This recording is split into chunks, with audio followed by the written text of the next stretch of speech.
नमस्कार मित्रांनो, तुमचं स्वागत आहे एस एम क्रिएशनमध्ये. सर्वात पहिले तुम्ही चॅनलला नवीन असाल तर सबस्क्राईब करून टाका, व्हिडिओला लाईक करा, शेअर करा. आणि मित्रांनो, आज तुम्हाला सांगणार आहे मी की कॅपकटमध्ये बॅकग्राऊंड ब्लर इफेक्ट कसा लावायचा. तर सर्वात पहिले तुम्ही कॅपकट ओपन करा.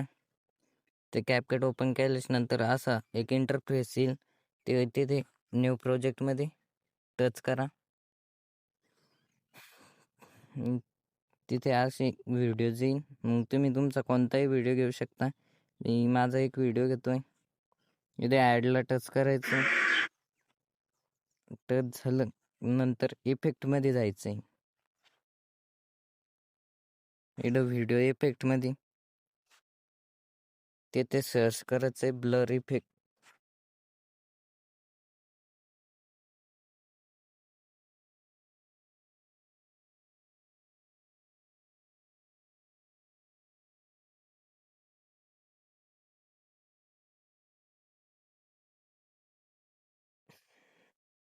तर तिथे पहिला हा ब्लर मधला हा व्हिडिओ घ्यायचा आहे.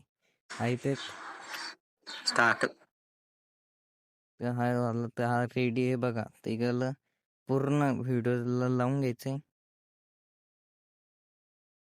हा इथे असं इंटरफेस याला डिलीट करून टाकायचं.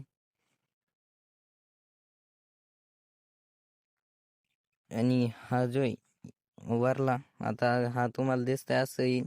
नंतर व्हिडिओला टच करा आणि इथे समोर असं हे करा. तिथे तुम्हाला कॉपी किंवा मग डुप्लिकेट असं येईल. त्याला टच करायचं आहे. इकडे तुमचा हा 2 पार्ट होईल.